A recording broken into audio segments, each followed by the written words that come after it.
Welcome back to Ozarks Tonight.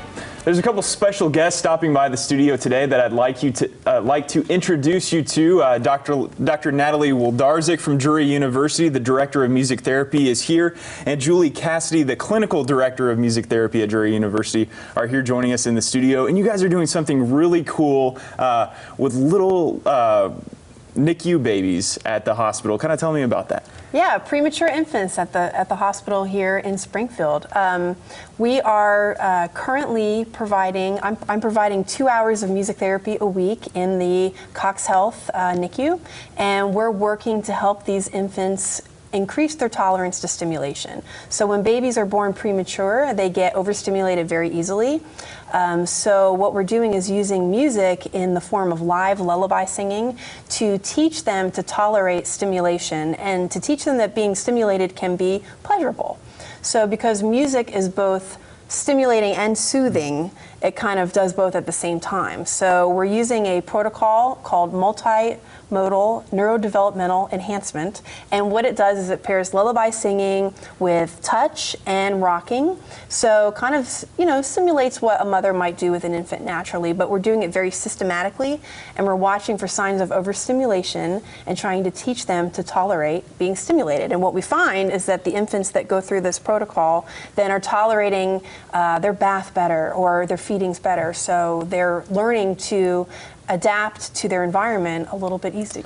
Now, is overstimulation something that preemie babies are maybe more susceptible to than full-term babies? Absolutely. So when infants are born prematurely, they're still developing. They have not, they shouldn't be here yet. I kind of say that in that video at Cox South, but they are still going through that third trimester development in the NICU. So they do become very easily overstimulated. And I guess, how long have you guys been doing this program, and kind of what has the effect been on the infants that you've been working with?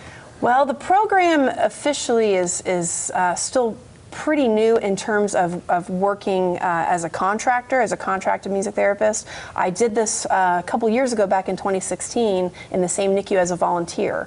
But our ultimate goal is to get a music therapy program started at Cox Health and have a full-time board-certified music therapist hired. And so we kind of realized that doing it as a volunteer was not helping our cause, and so we decided to take a step back and figure out how we can find funding for this. Sure, and this is where you come in. Kind of talk about, I guess, what are the obstacles? You guys need funding to be able to extend this program. What are you looking for?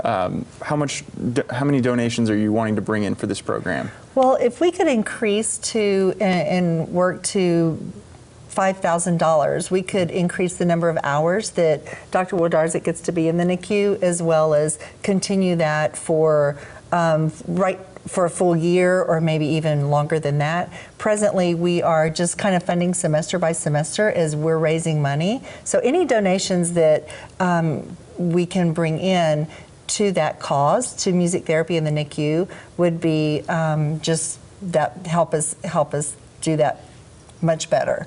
Sure. So, if people are watching this and they're interested in donating, how can they get a hold of you guys and send a donation? Sure, they can go to www.musictherapyoftheozarks.org. That is our website, and there is a button they can donate through that website, and they can just label the donation to be for the NICU, and we will tag that money to go directly to music therapy in the NICU. We're a volunteer-led organization, so at this point, all of the money that we raise goes to services, and so people can be real confident that that money goes right to help these babies out in the NICU.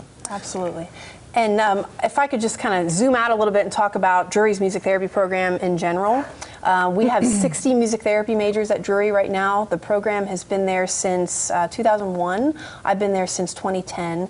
And music therapists are well trained in areas of not only music but psychology, anatomy and physiology. They go through 4 years of coursework, and then they complete a 1,200-hour clinical program, and then have to pass a board certification exam.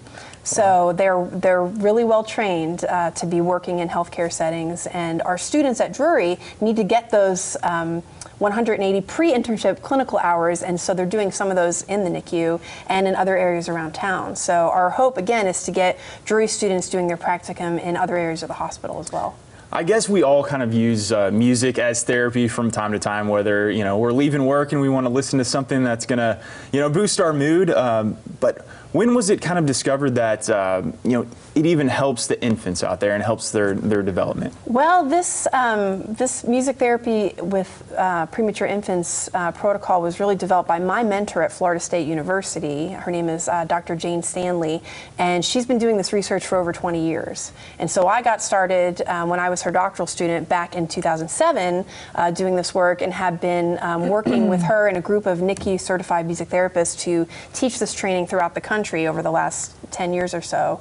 And it's really taking off. In fact, many of the top hospitals in the country have strong music therapy programs that include NICU music therapy. Again, the website, if you want to help continue this program in the Ozarks, it's musictherapyoftheozarks.org. Ladies, I want to thank you so much for coming in today and telling us about this program. Thanks a lot. Thanks for having us. Thank you. Absolutely. Ozarks Tonight will be right back with more after this.